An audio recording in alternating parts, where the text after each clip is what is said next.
اعوذ باللہ من الشیطان الرجیم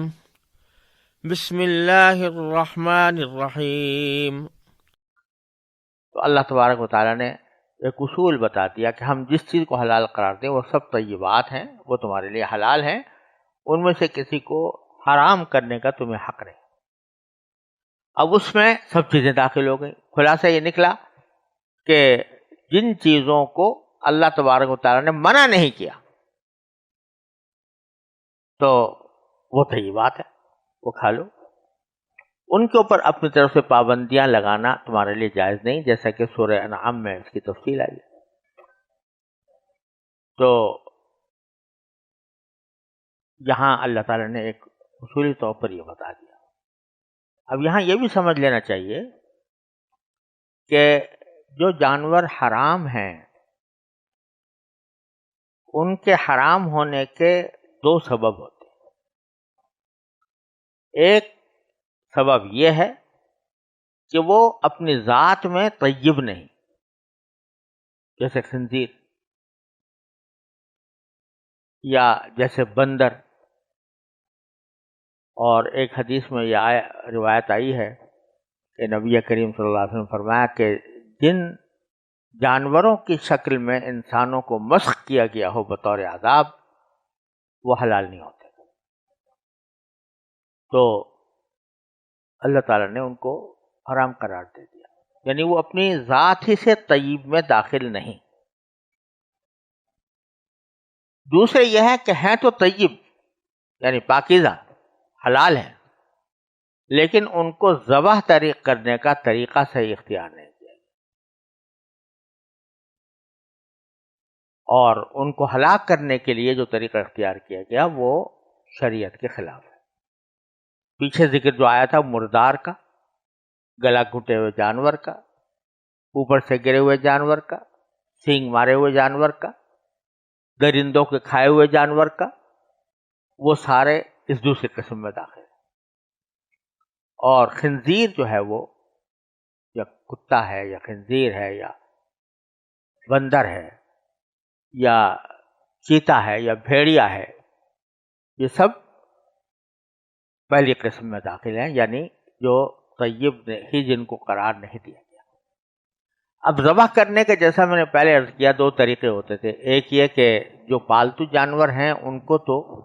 آدمی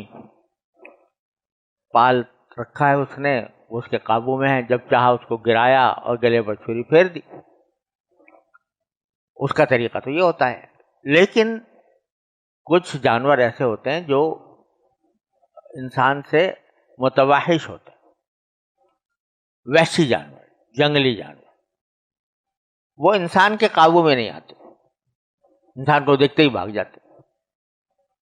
اور انسان کے بس میں یہ بھی نہیں ہے کہ ان کی دوڑ کا مقابلہ کرے ان کے ساتھ، اور ان کے اندر یہ طاقت بھی نہیں ہے کہ ان کو پکڑ کے رکھ لے۔ طاقت تو گائے بھینس کے لیے بھی نہیں تھی، کیونکہ گائے بھینس اور اونٹ اس سے زیادہ طاقتور ہے،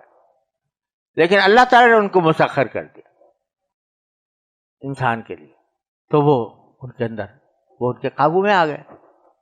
لیکن دوسرے جانور جن کو اللہ تعالیٰ نے مسخر نہیں فرمایا تو وہ انسان کے قابو سے باہر ہیں، بھاگتے پھرتے ہیں۔ ان کو شکار کرنے کے لیے اللہ تبارک و تعالیٰ نے خصوصی احکام اس آیت میں دیے۔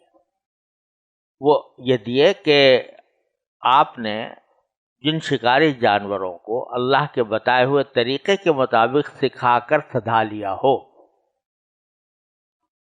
یعنی وہ شکاری جانور بن گئے ہوں، کہ ان کو سدھایا، ایسا سدھایا کہ جب ان کو کسی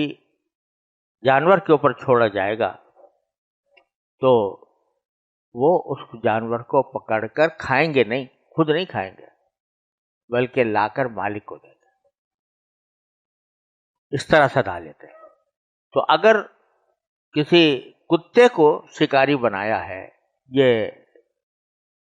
خیال کر کے کہ یہ اس کے ذریعے شکار کرایا جائے گا، اور اس کے لیے اس کو تعلیم و تربیت دی ہے، وہ کتا تعلیم یافتہ ہو گیا تو سدھا لیا گیا، تو اس کے بعد اگر وہ کوئی شکار کر کے لائے، آپ نے بسم اللہ پڑھ کر اس کو چھوڑا اور وہ شکار کر کے لایا تو اس کو کھا لو۔ اب یہاں دو صورتیں ہیں، ایک صورت یہ ہے کہ وہ جانور نے اس کو ہلاک ہی کر دیا، تو اگر بسم اللہ پڑھ کے چھوڑا تھا اور اس جانور نے اس کو ہلاک کر دیا تو اس کے کھانے کے لیے بھی اگر بسم اللہ پڑھ کے چھوڑا ہے تو گنجائش ہے۔ لیکن اگر اکثر و بیشتر ایسا ہوتا ہے کہ جانور نے خود نہیں کھایا اور